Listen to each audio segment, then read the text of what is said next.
नमो संस्कृताय मित्रों। बीएड तृतीय सेमेस्टर संस्कृत के प्रश्न पत्र पर सत्र 24-25 के इस वीडियो में डिस्कशन करेंगे।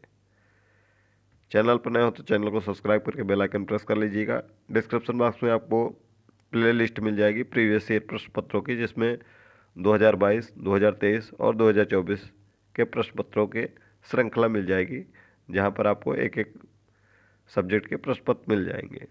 तो वीडियो को बहुत ज़्यादा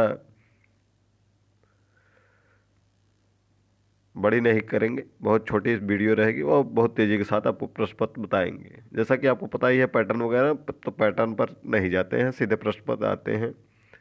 पहला प्रश्न है, संस्कृत में व्याकरण शिक्षण का क्या महत्व है। दूसरा है, संस्कृत शिक्षण के उद्देश्य को स्पष्ट कीजिए। तीसरा प्रश्न है, यमक अलंकार को उदाहरण सहित स्पष्ट कीजिए।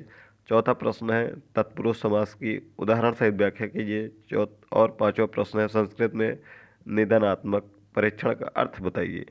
ये कुल 5 प्रश्न है 60 में, जहाँ से आपको 3 प्रश्न हल करने रहते हैं। अब हम खंड बा में आते हैं, लघु उत्तरीय प्रश्नों में, जहाँ पर पहला प्रश्न है, त्रिभाषा सूत्र के रूप में संस्कृत की स्थिति पर प्रकाश डालिए।